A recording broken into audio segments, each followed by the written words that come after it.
Well, hello again to all the boys and girls out there in YouTube land watching. Georgia Beer Reviews back at you today with another one. And today I'm looking at another beer from Sweetwater Brewing Company out of Atlanta, Georgia.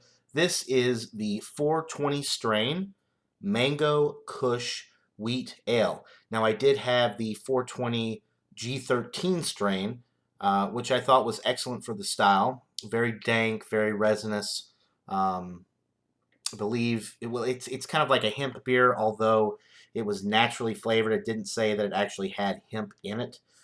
This one is another one of those hemp variety beers from Sweetwater, and it is 5% alcohol by volume, 30 IBUs.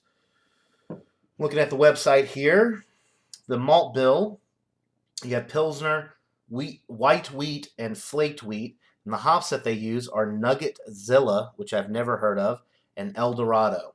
It's not a dry hopped beer, and the flavor profile is dank, tropical, herbal, juicy, and melon. So that's straight from the SweetwaterBrew.com website.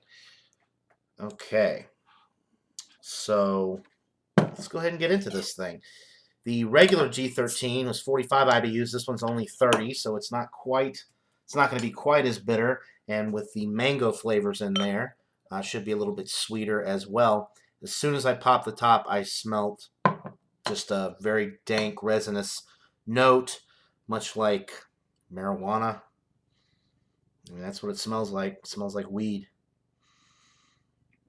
Okay, so there's the pour. Pour with about a two-finger head. Creamy, slightly off-white. A hazy yellow golden appearance with a little bit of sediment floating around in there, but it is, for the most part, pretty clear. The aroma, like I said, dank. If you've ever smelled marijuana, that's what I'm getting on the nose. Definitely marijuana. A little bit of a fruity note, some mango in the background, but that dank resinous note that you get from the hemp flavors that are in here, that just takes center stage, and it's really hard to get past that and pick up on any other flavors. Now, this particular beer, the Mango Kush strain, was introduced in 2019. I don't know if I mentioned that already. The regular G13 strain, I believe, was introduced in 2018. So this one is a newer release. And I actually tried it on draft at Johnny's Pizza, which is a local pizza joint right down the road from me. And I thought it was pretty good. So if you like bitter, dank, resinous beers, this may be one for you to try. So the aroma is pretty good, but very dank, resinous, marijuana forward on the aroma. I mean, I really just don't know how else to describe it. If you've ever been around anybody that smoked weed, or if you've ever smoked it yourself, you know exactly what I'm talking about. That's what it smells like, with a little bit of mango in the background. So without further ado, let's get into this brew. Cheers, guys.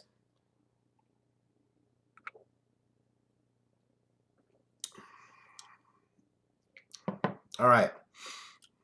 The taste is not as dank as the aroma. You're getting some nice bready notes, some wheat bread notes. You're getting the mango, although it's not super pungent, but you are getting a little bit of mango and a little bit of sweetness from the mango. You're definitely getting the hemp flavor, that dank, resinous, slightly piney note on the finish, especially that piney note kind of kicks in on the finish. It is a pretty bitty. It is a pretty bitter beer, even though it's only 30 IBUs. This is relatively bitter because of the hemp action that's going on in here. The body is also on the medium side with this. This is enjoyable. The mango is a nice little addition. It kind of sweetens it out a little bit to where it's not quite as dank, not quite as bitter. Plus, the IBUs are not as high as the standard G13 strain. So if you've had the G13 strain and you like that, you'll probably like this too, because it's very similar, but it's just a little bit more sweet. You get the nice mango notes and a little bit of sweetness that comes from that. And the finish is not quite as bitter, but all the hemp flavor is definitely in there, and it is dank, it is resinous. It's more on the West Coast style IPA side of things, which is not my favorite type of IPA. I prefer the New England style IPAs, the more fruity, less bitter, more complex type flavors. Now you do get the fruitiness, like I said, from the mango, but as far as the hops are concerned, it's all bitterness, it's all piney, resinous type stuff that you would expect to get from your West Coast style IPA. So this is an excellent beer, I think, for the style. It's on the lower end for me, actually. I'm just going to go with a 90 out of 100. It's right there at the B plus, A minus range, but I'm going to give it a 90 because I do think it is excellent. It's definitely a well-made beer. I really appreciate what they're trying to do with these beers. They're very innovative. They're very over the top in a lot of ways. And they appeal not only to beer drinkers, but I think these beers also appeal to people in the 420 community that like that type of thing. It's kind of the best of both worlds, and it's something that I think can maybe bring the two communities together. Um, I don't know. I mean, it's an excellent beer. It's very interesting. It is unique. There's not a lot of beers out there like this. So I would definitely recommend checking it out. If you're a beer drinker and you like to try different styles, then I would definitely recommend checking this out because it is unique and it's something that you're really not going to get with a lot of other beers. It's very different. The taste profile is just kind of all over the place with this. And it's really hard to describe if you've never had a beer like this, which I've only had a few. But I definitely recommend checking it out if you like bitter beers, if you like the more West Coast style IPAs. This one would definitely be one to go for.